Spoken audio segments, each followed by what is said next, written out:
Allahumma salli wa sallim ala nuril anwar. Innal hamdalillah nahmaduhu wa nasta'inuhu wa nastaghfiruh wa na'udzu billahi min sururi anfusina wa min sayyiati a'malina may yahdihillahu fala mudhillalah wa may yudlilhu fala hadiyalah.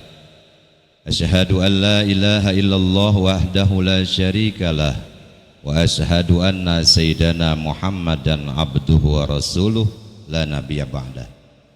Allahumma salli ala sayyidina Muhammad wa ala ali sayyidina Muhammad.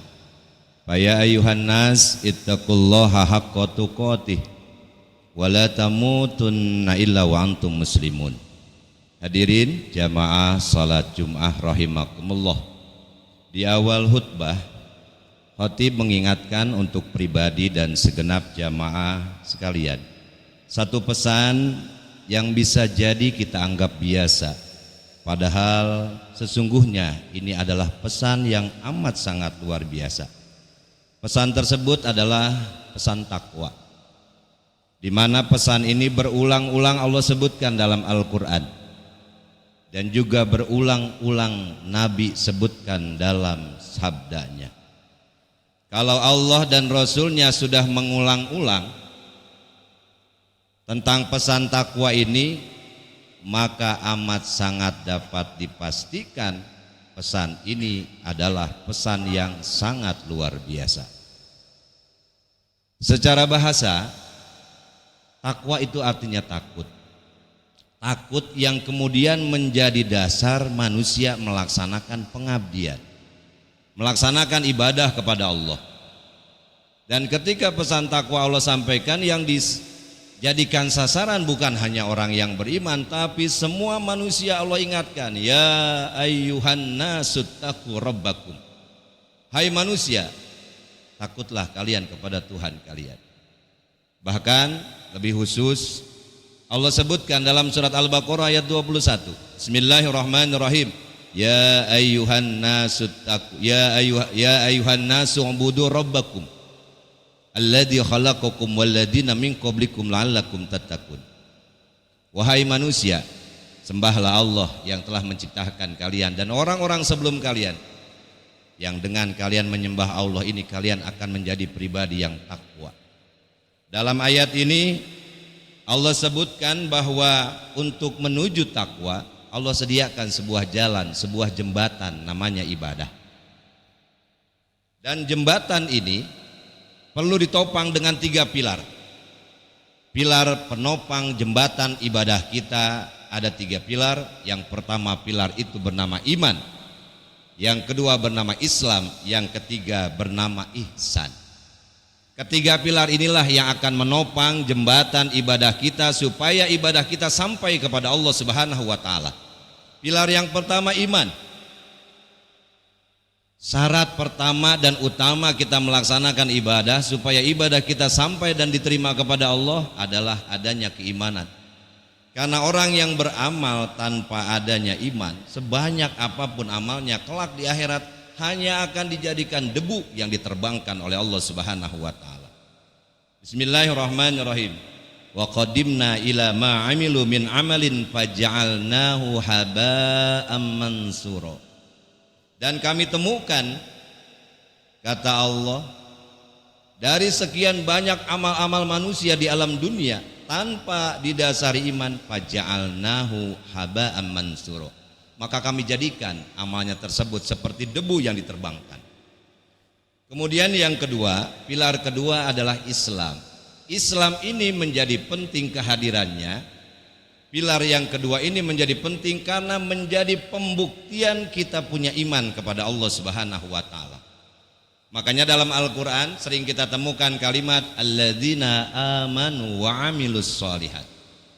Kalimat iman bergandengan dengan amal soleh, yang amal soleh ini merupakan pembuktian keislaman kita berupa amalan syahadat, zakat, sholat, puasa, haji, dan lain-lain.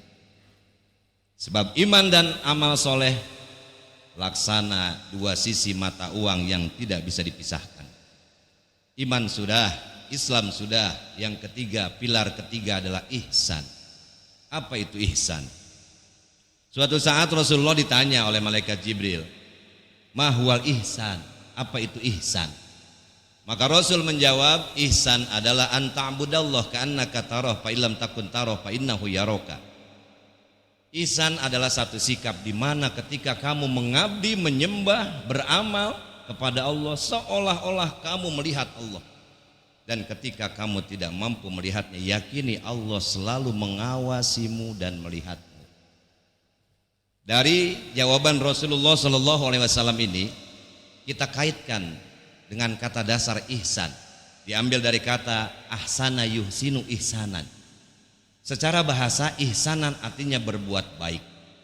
Maka ketika kita gabungkan makna ihsan dari bahasa dan apa yang dijawabkan oleh Rasulullah SAW, maka akan kita temukan ihsan adalah perbuatan-perbuatan baik yang dilakukan oleh seorang hamba yang didasari dengan iman, yang perbuatan baik ini semata-mata karena Allah, karena dia yakini Allah selalu mengawasinya.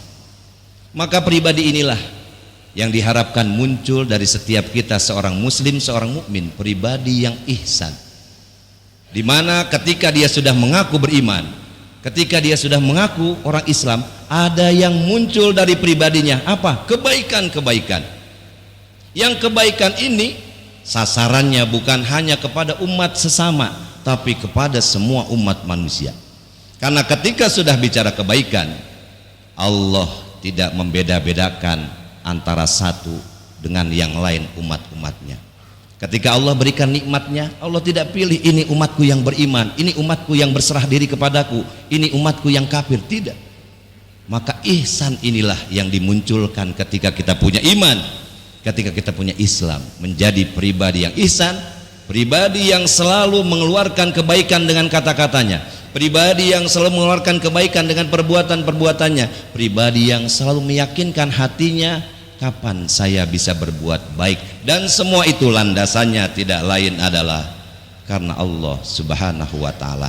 Karena dia meyakini ketika dia beramal kepada manusia, toh manusia tidak bisa memberikan pahala. Ketika dia beramal karena manusia, toh manusia tidak bisa mengampuni dosa. Maka ketika dia sudah sampai di titik ini, dia tidak akan sibuk beramal untuk manusia, karena manusia tidak ada apa-apanya. Maka dia yakini Allah sang penghapus dosa, Allah sang pemberi pahala, maka kebaikannya terarah kepada keihsanan kepada semua umat manusia. Semoga bermanfaat. Barakallahu li wa lakum fil Qur'anil azim wa nafani wa iyyakum bil ayati wa dzikril hakim wa taqabbala minni wa minkum tilawatahu innahu huwas samiul alim.